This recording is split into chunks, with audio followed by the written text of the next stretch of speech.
Well, good day, everyone, and welcome to the second part of the left and right of letter of request for the International Defense Sales webinar that's happening this week through the Department of Commerce. My name again is John Smilek. I was your presenter a couple of days ago for the first presentation. I'm on again today. What I'm going to cover is take a few minutes and go over briefly what I had covered on the first day, which was, quote, the left of LOR was the name of the seminar, the webinar for that hour period. And that was to say, what is done in the security cooperation and subset foreign military sales, what is done before a country turns in or sends in a signed letter of request to the U.S. government requesting the purchase of material and technology and training from the U.S. government on military items. That's what we covered before, and let's start with a review of that, and then that will easily transition into a bit about the LOR, letter of request, and then how that is transformed from the letter of request into a letter of offer and acceptance, which is the authority to sell the items, and we're going to go through that quickly as well. So off we go. First, next slide, please. So again, like I just said, that was a review of day one and what we're going to do. So let's start with the first slide on that. The first day, and again, I'm going to do it again today, of these slides, I don't know, about 50 slides that you're going to get presented to you. There's about 5 or so that I'd say put a star next to them, make a copy of them. They're really got a lot of information on them. And this is one of them that I wanted to show you again. Again, I'm not going to go through all of it, but what I wanted you to understand is who's who in the zoo, who's responsible for security cooperation and security assistance, who's responsible for the foreign military sales, the authority, and who has the authority to export, who's managing everything. And this slide tells you a lot of that right on this slide. There are other, as I said during the last presentation, there are other government, especially executive branch secretaries and their subsets that are involved. But the key 3, I would have to say, are Commerce Department, State Department, and DOD. And today we're really going to concentrate more on State Department and Department of Defense. But it's important to know that through Congress, through laws, the Export Control Reform Act, a law, and the Arms Export Control Act for the State Department, these are the authorities that delegate the responsibility actually over to the executive branch and the president, then by executive order is delegated down to these different departments of Commerce and State respectively. As you can see down there, I'm not going to cover again specifically the organizations within the State and Commerce Department. You can see them in there, BIS and DDTC. And that are working for exports of military items. In the Commerce Department, it's primarily dual use items, something that like computers that might have a military and a civilian utilization. Well, the military side of that will still be in the Commerce Department. On the State Department side, it is the military items that haven't been moved over to Commerce Department, which a few of the relatively benign military items have, but the really key stuff is still over in the State Department. Then you have to promulgate or put into action these laws, and that's done by regulations. And you can see the names of the regulations on the respective Commerce and State Department side. These regulations then have Commerce has the Commerce Control List, and the State Department has the United States munitions or military munitions list. And on these lists are the items that are controlled.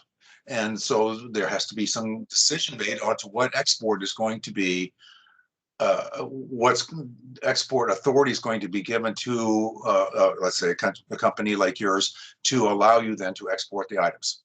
So that's the parallels. We're going to concentrate now again on the State Department side in a minute. But before I go, remember again, I said, look at the authority the Department of Defense has for the export of military items. And it's really interesting that they do not have any authority, no legal authority to export. The State Department has this. If you've gone through the military like I did for 24 years and went through all kinds of professional military education, all that, it's always said that the DOD is yet one of the tools of the State Department for international affairs and that kind of thing. And that's kind of what we're saying here. State Department has the authority to make decisions what's going to be exported of military items to other countries. But very importantly, Department of Defense, as I will remind you in the next slide, has the day-to-day administration of this procedure called foreign military sales. The three blue below is just to say the Undersecretary of Defense for Intelligence when it comes to foreign disclosure, exports, and your intellectual property rights, the rights of your company. They don't want that to be exported or lost to other countries. So Intel is involved.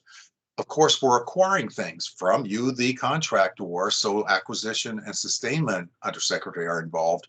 But the key one I want you to understand in the middle is the Undersecretary for Policy, because in there is the Defense Security Cooperation Agency, DSCA, Defense Security Cooperation Agency. And they're the 500-pound gorilla that is, as the name implies, they're the Defense Agency for Security Cooperation. They're the ones that are the heartbeat, the hub of the wheel, whatever you want to say, in the Department of Defense when all these decisions are being made. And we're going to bring them up a couple more times. Next slide.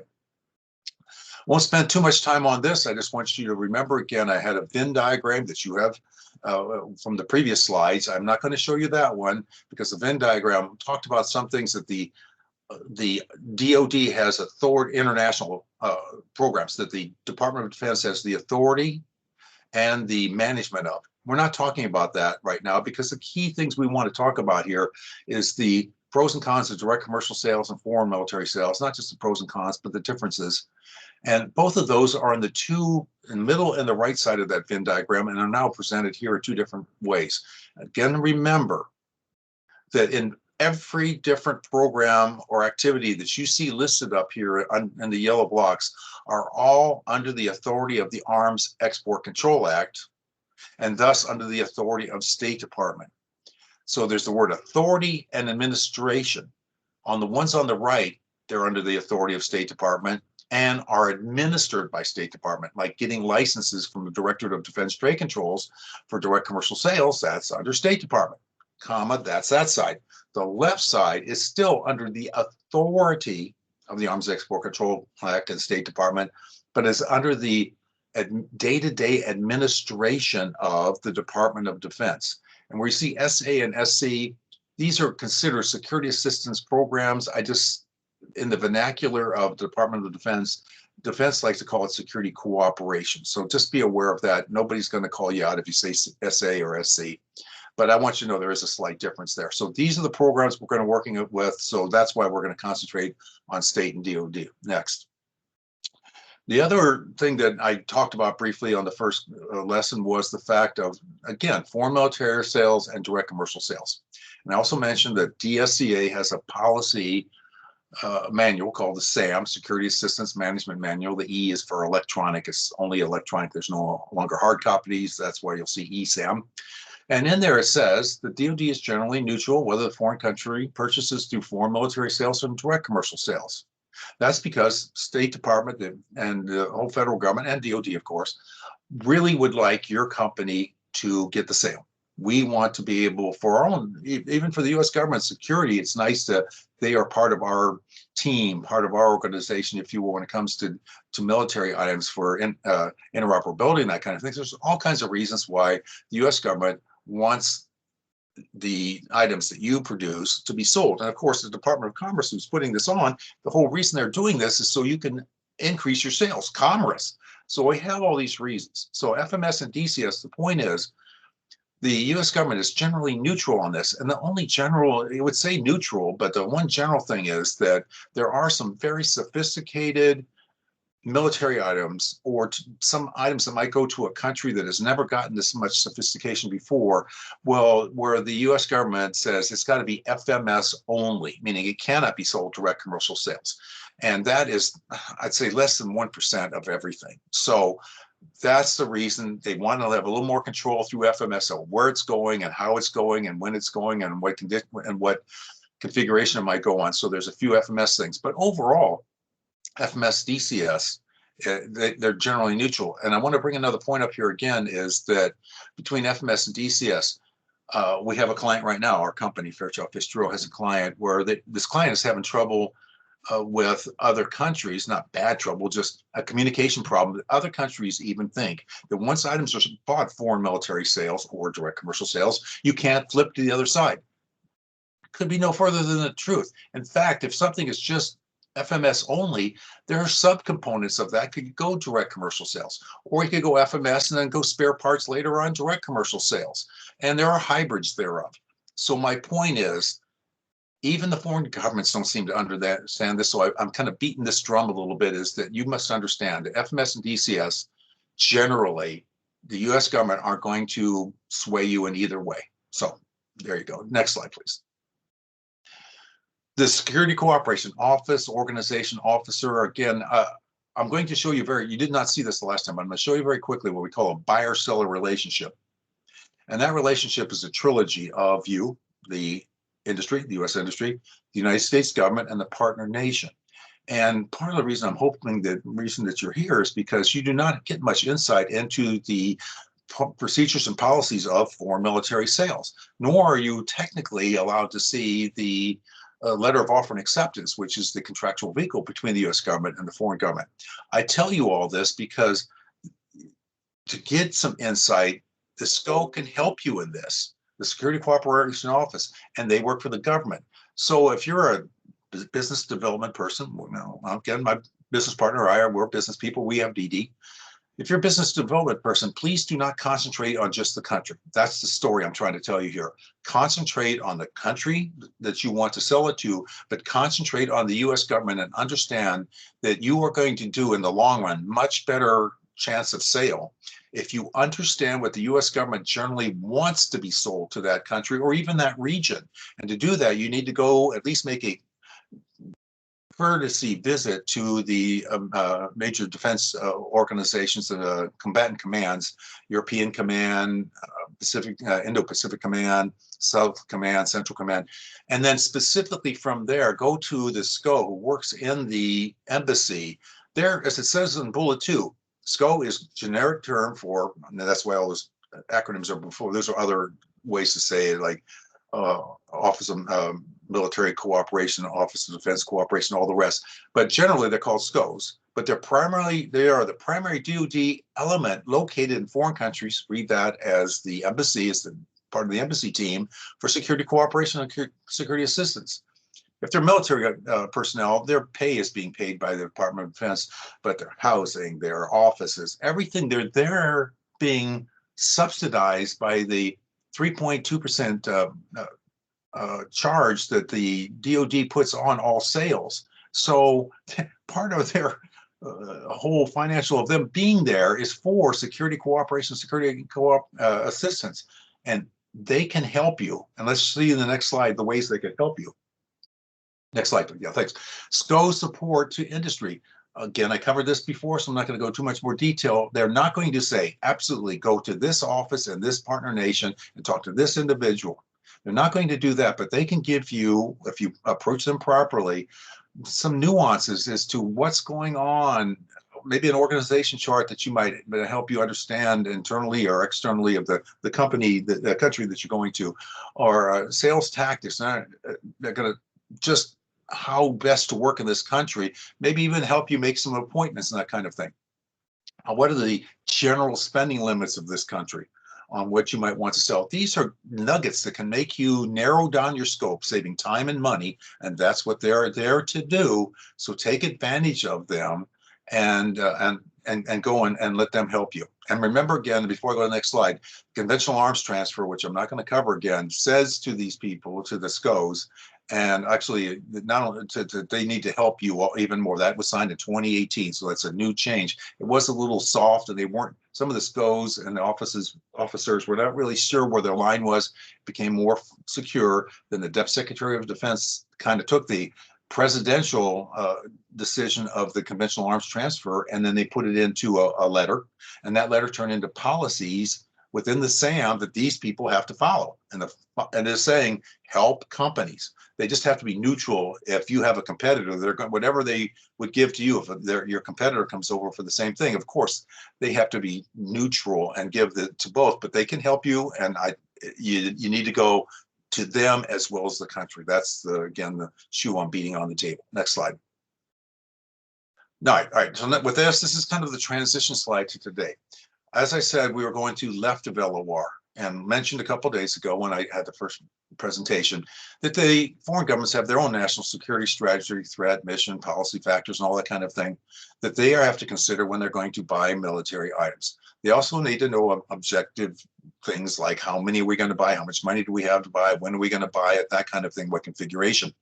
With that in mind, and remember, they can, in some countries, actually manufacture some items, usually not major end items, but there's some things that they can manufacture on their own. But also they can go to non-US sources, read that as other countries that are also selling billions of dollars worth of military items to yet another country. So it's not just US companies, it's other countries as well, and their companies. Now, the other thing is, this is a nice slide to remind you that if things are going to go through the US, it's got to go through the Arms Export Control Act. And as I said on the first time I gave a presentation, it's for commercial and government. Is covered by the Arms Export Control Act. So here we have commercial again, and read that as direct commercial sales, and then foreign military sales through the LOA process as well. And that's what we're going to say is from the letter of request that comes in from the foreign government.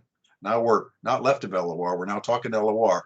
When that is received, and I'll have a slide on that in a minute, then that starts the process of the LOA. So let's start and deep into the day two and go into the LOA process. Next slide.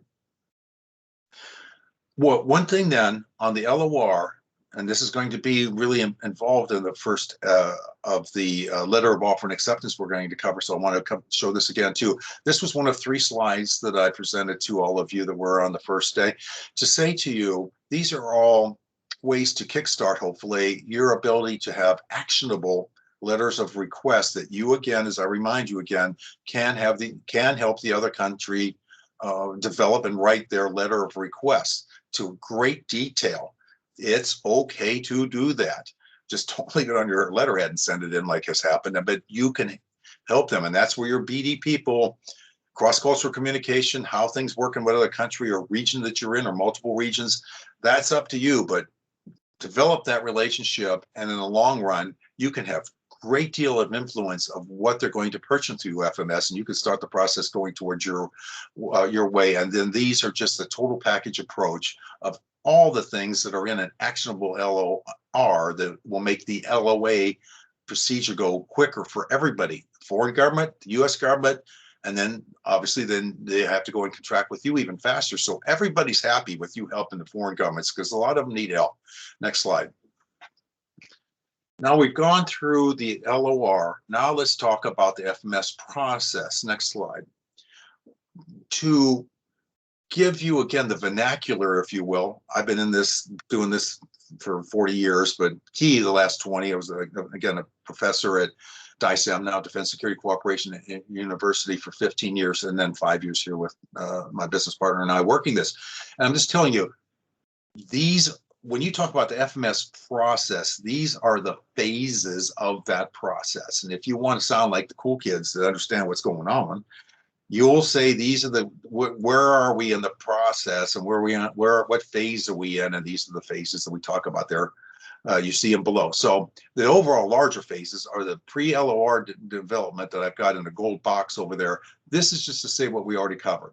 Preliminary and definition, what does a country need, when do they want it, what do they need, how much money do they have, and they're going to go out and evaluate, and there are different options of foreign governments, including the US foreign government, to purchase items from through the FMS system. And this could be an indefinite amount of time. Some countries are very serious, and let's get right to it. Some other countries, maybe some of you have experience, do a lot of cutting bait without a lot of fishing for a long time, and they can be out there just thinking about it. It depends. It's like any other buyer-seller relationship. But hopefully it's going to go to actual fruition of them wanting to buy something. So that's going to be the letter of request. So we drop down to the request block. Now, reason I've got price and availability and letter of offer and acceptance, P&A and LOA is there. These are the 2 kinds of ways that the LOR can come in. They can come into the US government saying, we as North Giroux, which is the country that Brian and I made up, FFG, the North Giroutians could say, I want price and availability. That is saying, we want a rough order of magnitude, ROM, on what cost would be for 12 helicopters. And how long will it take? This is not an offer to sell when the U.S. government sends back the information of price and availability. It is just that ROM data to help the country slowly, well, hopefully speed up their decision to buy. The letter of offer and acceptance is a contractual vehicle to say, all right, you sent us a request, here's our offer. So that's kind of the difference between the two. And the letter of offer and acceptance is much more detailed, and as you can imagine. Then signing the letter of request is something else. This is the request phase. Again, someone with authority in the partner nation, along with it sends the LOR, signs the LOR, and sends it. And I will show you how the procedure goes in just a minute or two. I put country team assessment in here as one of the examples of very early on some of the other side work that's being done when a letter of request comes in. A letter of request comes in from a country that wants jet aircraft, and they do not have a runway long enough or bunkers to put them in or whatever. Well, that's what a country team assessment, as an example, will go from. The U.S. will go over and say, hey, we're assessing what your physical abilities are here, and you just can't. You're so mountainous, let's say, you can never have a runway long enough, or your ports are not deep enough. So they assess what the country wants for a major end item to see if there's going to be a big sticking point from the beginning. These are kind of some of the initial things that are going on. So that's the pre-LOR stage. Now, in a minute or two, I'm going to go through a couple slides, and we're going to come back in case development. Next slide, please. Now, as I said a couple minutes ago, when the letter of request comes from Bandaria, that's the flag of Bandaria we came up with, it just happens to match our company colors. How amazing is that? So anyway, the letter of request comes in from the foreign government, the North Giroux in this case. This, again, is a good chart to say how things should work and sometimes how they do work and how it's mitigated. That is, the letter of request should go from the foreign government to the Defense Security Cooperation Agency, again, the company that's the country, excuse me, the agency that is the 500-pound gorilla in DOD that's running all this. And when we were a schoolhouse, under DSCA, still are. So DSCA is where it should go. But if a foreign government sends it to DSCA and at the same time sends a letter of request to an implementing agency, Army, Navy, Air Force, because they've already dealt with them before or bought stuff before, they just know it's trucks, it's Army trucks. What's going to go to the Army? Sure, they can send another copy to the implementing agency. If they don't, or it's unsure which one, let's say remotely controlled vehicles, that kind of thing. And there might be one difference between Army, Navy, and Air Force. DSCA then will make sure that the correct implementing agency gets the letter of request. Unfortunately, sometimes the country just doesn't understand. They just bring it to the embassy and to the SCO or the combatant commands or even the State Department. And the reason there's dotted lines there is if it goes to those three in the top, they understand, the people in those different organizations understand that it needs to then be sent over to DSCA. So that's dotted line one way. And DSCA as well, these three entities up there in the top should have a copy and know what's going on. So if they don't get a copy, DSCA, the dots go the other way, and DSCA will make sure that they are informed that this letter of request is coming in and this country is asking to buy these items. So it's covered. This works pretty well, but I just want to show you the flow of it. Next slide. This slide, I know the dates are a little bit out of date, and I didn't update them because it's not so much about the year it happened. This is a FFG, Fairchild Fisk Giroux chart. You will never see this if you ever take a course for within the U.S. government. The few offerings very few offerings that you could take, because what we did is took all the different specific timelines that are documented in the Security Assistance Management Manual, and no one ever took the time in the whole 15 years I was there at school to say, why don't we just make a chart of that and see what time it is here? But we did. So from left of LOR, actually LOR left until right when LOR is going to be sent in this case, the 31st of August, then within 5 days, the bottom left block says that's implementing agencies acknowledge, that's what ACK acronym is supposed to be, the receipt of this, and they have 5 days from the day they received it to acknowledge that they received it, and off they go. I'm not going to go through all the blocks on here. I just want to show you that there's things like 36B, as you say, is the gathering that information. That's for congressional notification, which is the bottom middle block. There's also an anticipated offer date. That's what the anticipated offer date is the benchmark that the implementing agencies have, with DSCA staring down at them saying, you've got usually 150 days to get this whole thing implemented. Well, inside baseball, that is not met very often, because that is like in perfect conditions that will work. But honestly, especially for a very complicated major end item, it's more like 600 to 700 days. Do the math, that's 1.5 years to go from LOR. It can be a year and a half later before an LOA is signed and executed. And I'm going to go through these procedures very quickly, but I want you to see specifically all the different steps that have to go through here. And again, the AOD, the anticipated offer date. And then there's a date for offer that can be expired, an offer expiration date as well. Because just like fish and fruit and everything else, you give an offer, it gets nasty and spoiled and rotten after a time. Because, well, let's use like the lumber right now.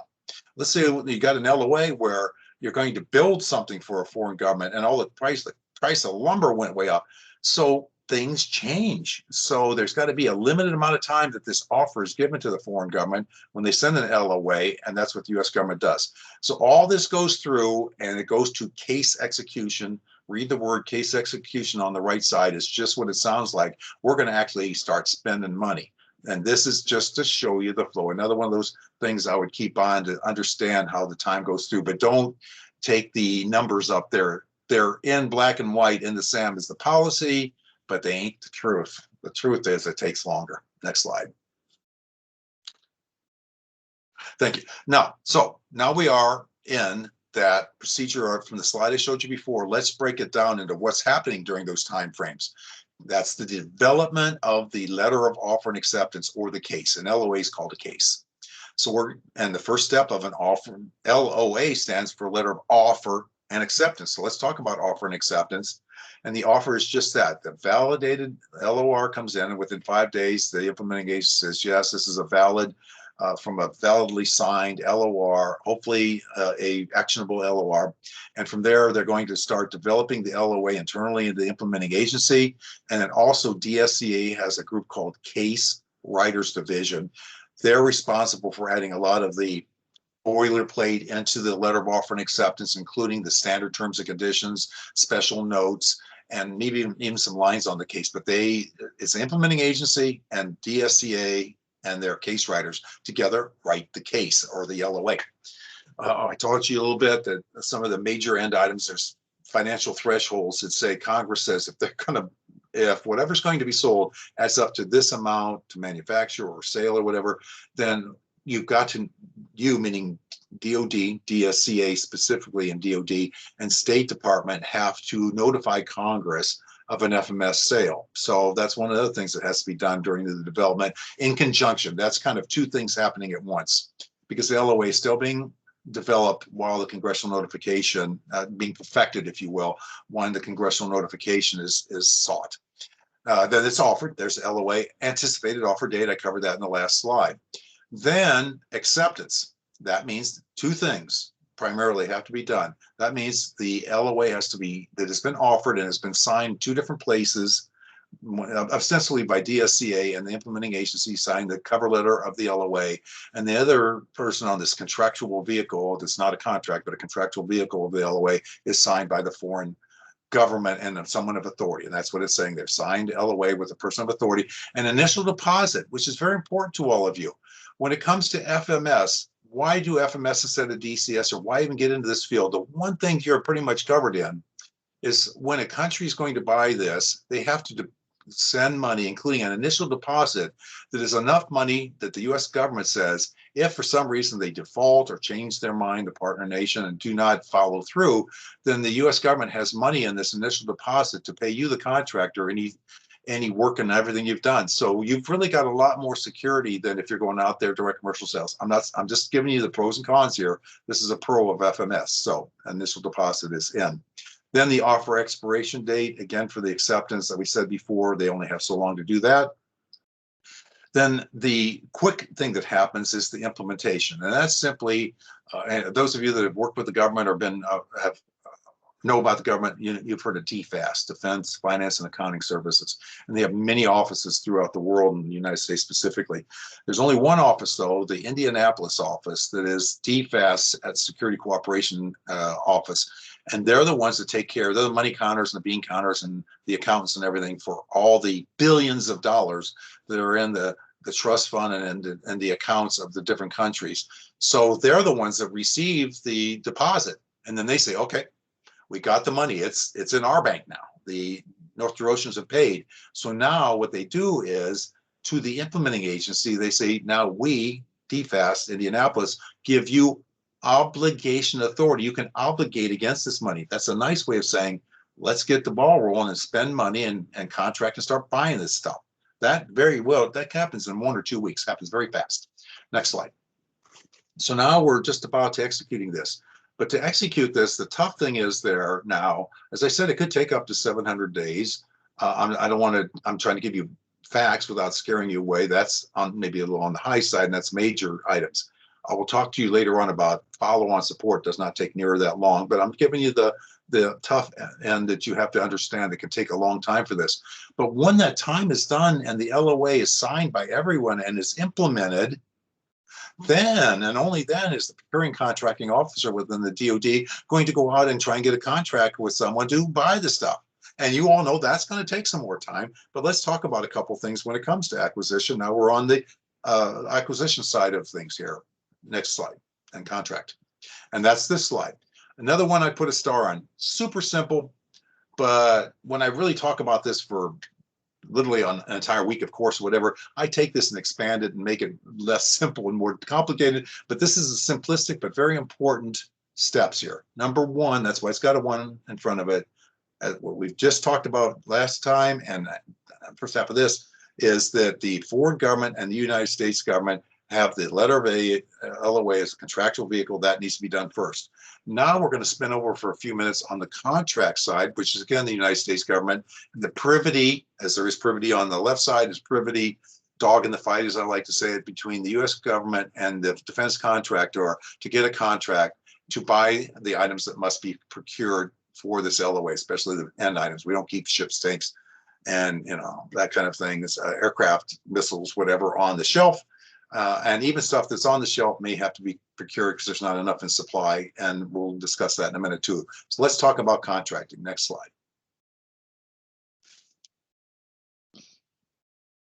Thank you. The acquisition policy that I talked about in the first session, I gave a list of things like the Arms Export Control Act, the SAM, and at the bottom I mentioned two things: the FAR and the DFAR, Federal Acquisition Regulation and Defense Federal Acquisition Regulation Supplement. These are the documents, are the key ones for the acquisition policy we're going to talk about. And as I said before too, as the US and DoD regulations are part of the FMS process, but this is actually a good thing because the foreign purchaser, the partner nation, is going to get the same benefits of protection that these regulations bring in. Do the regulations make things a bit more onerous? Yes, but they also bring in what is quality items that you all produce. You don't want the bad apples out there. We want you, the good quality contractors, to come in here and manufacture stuff for our own US DoD. And there's not a separate bin or separate whatever for the foreign government. When it comes into the United States and it comes out of stock, it comes out of the same bin for the US Army, Navy, Air Force, or whomever, or over to the foreign partner. So this, foreign countries, once they start realizing this, that the quality is so much better and the support so much better, that's why we have year after year of $55 or more billion worth of sales. And it's because of these, the policy of acquisition. Next slide. And these policies of the authorities therein are the FAR and the DFAR, as I just mentioned. And remember, again, these have the authority of law. I think I mentioned that before. And also there are subparts of this, of the FAR and the DFAR, specifically for foreign military sales and the nuances there are. And I'm going to talk about one very important nuance in just a minute. But again, the Federal Acquisition Regulation provides the Department of Defense, excuse me, are saying that this is the same procedure we're going to use for FMS, and this is a good thing. Next slide.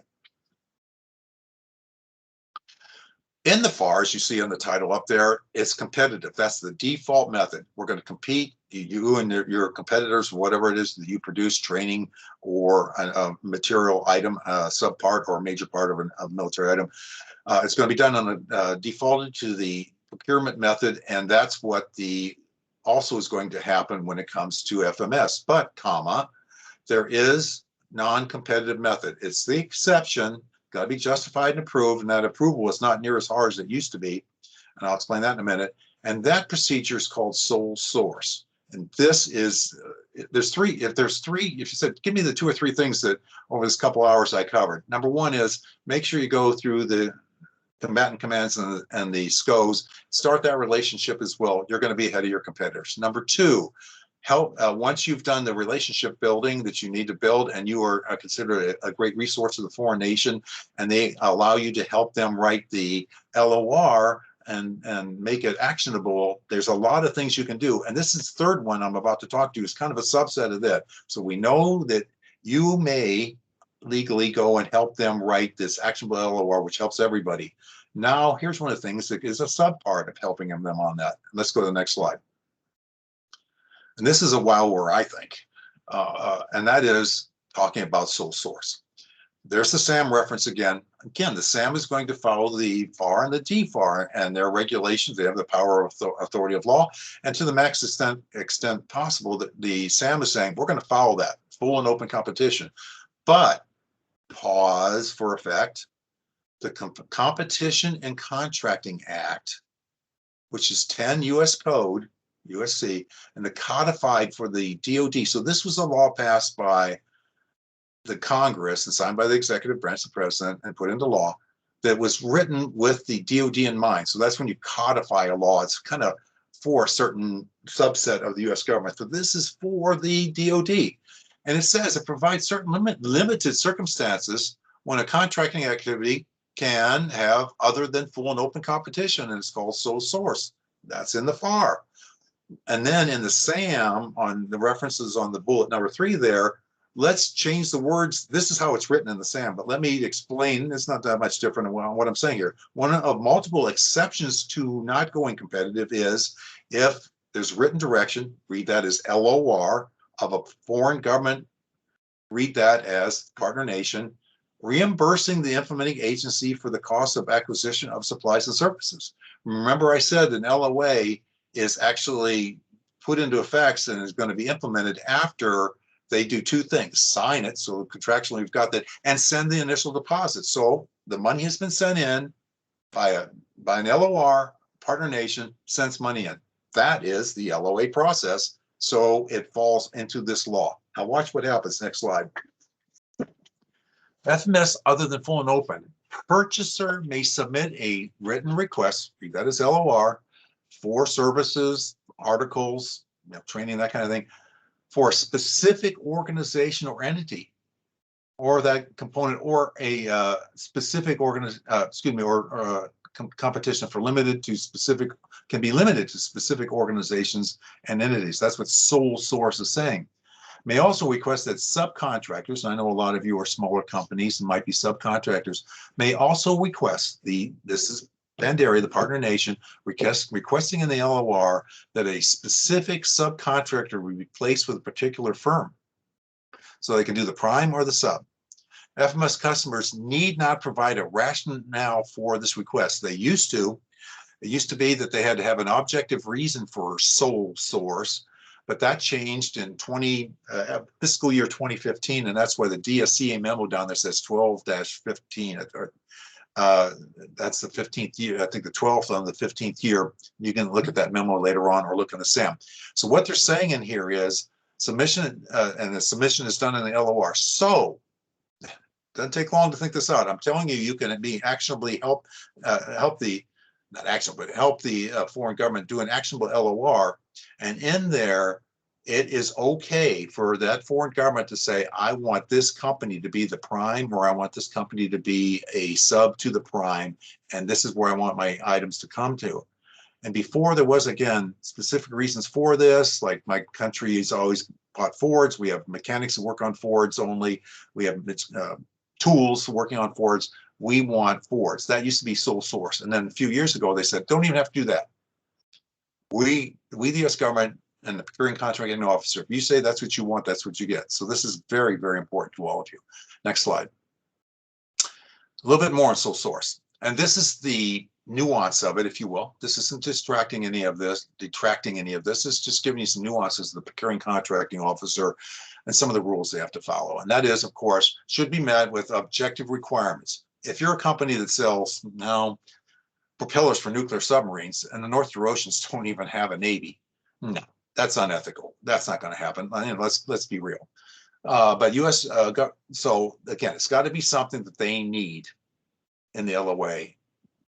It sounds logical, but this is the way it's written, just to make sure you all understand it. Then the next two are about the U.S. government, and pretty much what they're saying is the U.S. government's not going to be involved with writing this LOR. You, the contractor, may, but the U.S. government aren't going to put their objective reasons for anything in there. What the partner wants, if they want full and open, that's fine. If they don't, that's fine too. The U.S. government's not going to, again, get in the way of that. Also, the U.S. government does not investigate the circumstances behind a foreign purchaser request. And circumstances being, read that code as if somebody maybe had influence on the foreign government, partner nation, wanted to go not full and open and wanted a sole source, we ain't going to investigate that. But they will look and make sure that the contracting agencies that you are good, that the purchaser has got somebody like your companies that can do the job. That is part of the partner nation, the procuring officer's job.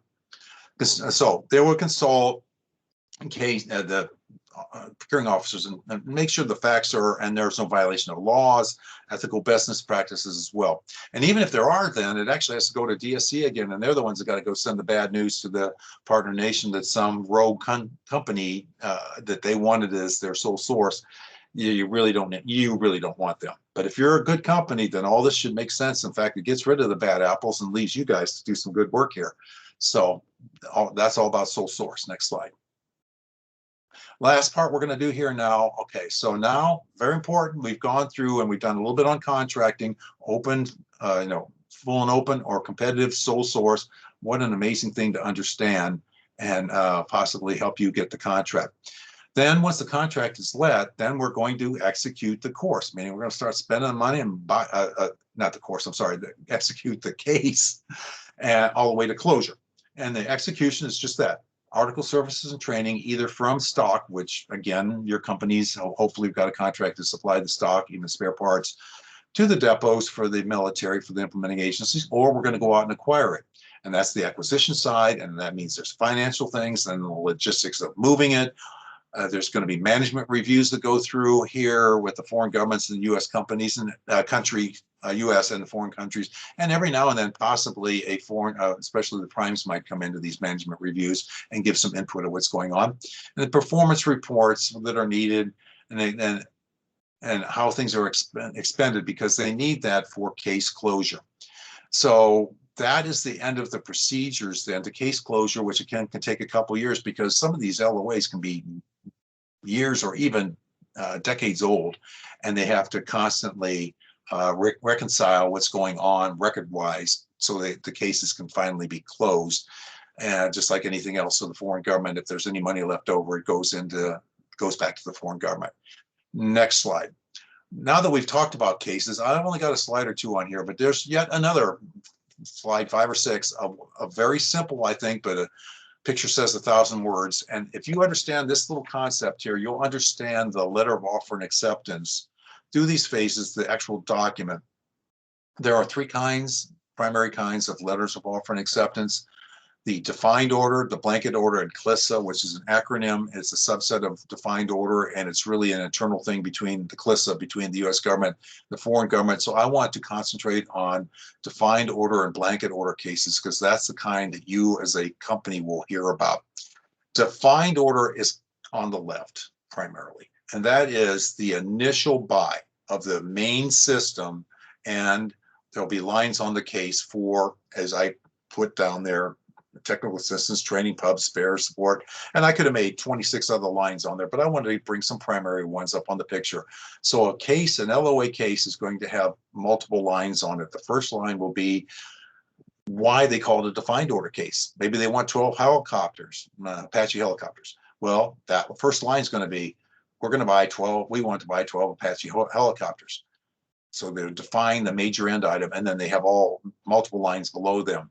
The Army's is, I don't know, it's notorious in a bad way, but they are definitely, of the three implementing agencies, they like to define things much more than the Army and the Navy. And the Army and Navy for a defined order case might have 15, 20, 30 lines. The Army might have 230 lines. They have all these different lines on the case, but it is one case. That's why there's one big block on the left, defined order. And usually this is only a very strong suggestion by the US government that the foreign governments have initial spares in the defined order case of 1 to 2 years. This is, as all of you know, if you don't have spare parts and that kind of thing, and training and maintenance, things become a hangar queen or, floating museum or whatever, instead of a piece of military equipment. So the US government is saying to them, here's another reason we do well, is we have spare parts right away, and you need to do it as well, Pandaria. You don't need to buy the big shiny helicopter that's sitting there. You need to buy all it needed to keep it running and going and operating, and let's do that as a total package approach, which I again showed you a slide. That's why the actionable LOR is so important. Buying 12, I want to buy 12 helicopters it's just not good enough. You got to go with all these other things that your companies can supply. And if you're not one of the bigs, and you could end up being a sub to the defined order case, but then there's going to be the follow-on support cases, and they are called blanket order cases, primarily because there's no defined of what they're going to buy. And also look at this, and this is where the picture says 1,000 words. Notice it's one big block on the left and there's multiple blocks on the right. That is because each of these is an LOA. The one on the left is one huge LOA, but when it comes to follow-on support, the primary way of doing that is to have smaller LOAs. So your company might not be big enough to eat the huge elephant on the left, maybe be part of the elephant and being one of the lines on the case, but on the right side, you might be able to eat that pig. Okay, you're training. I do training, and what training they need, I can maybe do it all. So they're smaller parts here, and these are follow-on support. But a lot of them only have 1 or 2 lines on the case, and it could be after they have the 12 helicopters, it could be a case for all the publications. As the publications change, there's going to be an LOA that the Bandarians or any other partner nation will keep throwing money at every few years to keep the money in the case, saying, I need money to buy pups, and this case can go on for 20 years and just get modified and amended to more money and keep going. So there's kind of the difference between the two. Defined order, blanket order cases on the right. Next slide. All right. The last thing I'm going to do on this is talk a little bit about authority for export. Next slide. This is my area a bit. I was introduced yesterday as working at DICEM, and I was the tech transfer international program security guy. That was my, along with being running some of the major courses. I also, there's a green book that's the textbook for the DICEM, and I wrote chapter 7, which was the exports, amongst other things I had in it. So this is near and dear to my heart. And I want you guys to be aware of the nuances between direct commercial sales and FMS. If you only have done DCS and haven't done FMS, I just want to bring up a couple broad things when it comes to exports. First of all, the principal reasons for it is it's not called the Arms Export Act. It's called the Arms Export Control Act for a reason, because they want to control, and the U.S. government wants to control what is going to be exported. They want it to be exported. That's going to help these foreign nations, help them be partners with us and all that kind of thing, and help you for commerce of selling items. But the foreign principal reasons for selling is support foreign policy, our national security and the national security of other countries. Also, though, it has to be in control because there might be short supply, humanitarian reasons for other countries not doing things in a humanitarian way, and we can stop the follow-on support of some items maybe for a while to get their attention that maybe their human rights issues are not what we, the U.S. government, think they should be. And that's a bit of political. I don't want to go into too deep, but the point is there are ways to control the exports, and primarily it's the law. So we got to follow the law. Next slide. I showed you the State Department and Commerce Department and DOD slide. This is a one slice of the onion deeper, and that is under Bureau of Political Military Affairs. There are different sub deputy assistants, and then there's really two offices there I want you to be aware of. Most of you have done direct commercial sales. You've dealt with Director of Defense Trade Controls. They're in charge of the ITAR and the United States Munitions List. They're the bigger fish in here of these two. And again, where you get your licenses, the license division, and complying with those licenses, the compliance division, and then they have a policy. That is for I like to remind myself of this when I was learning this, is D for Directorate of Defense Controls and D for direct commercial sales are the same. That's the direct commercial sales side of State Department. And it's also part of the FMS side, but key to the FMS side is the right side that maybe you not have heard this before. There's another office called RSAT, Regional Security and Arms Transfer. And when we talk about congressional notification and other things through State Department, these are the boys and girls that the DoD and specifically DSCA and sometimes the implementing agencies go and talk to. This is our counterpart in State Department when DoD and State Department go off for congressional notification of FMS stuff. So this is an office that's key for FMS on the right side. I just want you to be aware there's two offices in here, but just because they have the LOA, there still needs to be some interaction with the DDTC side, and I'm going to explain that when it comes to exports here in the next couple of slides. Next slide. Again, you know how it is. I don't know if I really, of the very few things I call myself a subject matter expert, this is one of them, having literally wrote the chapter in the book for 15 years. And one thing just on me, for those of you who know what chalkboards are, fingers on a chalkboard, for you older people, when I make that analogy, that bother me a little bit is I hear people say, I got to go get a license for the export of XYZ to foreign governments from State Department. I would rather hear you all say, I need to go get authority for export from the State Department. The license is but one of three types. Sure, it's by far the most used type, but it's not the only one. So if you have a compliance office, they might say it this way, but I want you all to understand the compliance is you need some authority for the export. It can be a license, an agreement, and an exemption. I'm not going to go into too much depth on the exemption, so I'm going to cover it right here for a minute. There's many exemptions in the ITAR for not needing a license, but unless you have a very strong compliance office and you do what they research and do, I would stay away from exemptions. But one of the exemptions that is in there is exemption 126.6C, that's a part of the ITAR that's covered for foreign military sales. And that exemption, for people who are asking me about the authority for exports through FMS, that exemption is saying if something is sold through an FMS case, that can be the authority for export. You don't need a license or an agreement, but don't fall into the trap of using that. It's a bear trap in the woods, and you're going to step on it. Stay away from it. That's advice. That's not me telling you exactly what you have to do. That's just strong advice from me. Don't go on that. Let me give you an example. In the LOA exemption, it says in there that whatever item you have has to be explicitly stated. I don't know if that's exact words, but in the LOA. Do you all get to see the LOA? No. If I'm a company and I don't get to see the LOA, but I got an exemption that says, oh, if your item is mentioned in the LOA, then it's covered. That ain't good enough for me. I'm going to get some kind of other authority to cover myself when I'm talking with international organizations. And I'll explain that in a minute. Licenses and agreement. There it says that's your authority. That second bullet, first couple words, specific authority for the exports of articles and technology. Licenses are up to 4 years. Again, just one little caveat there.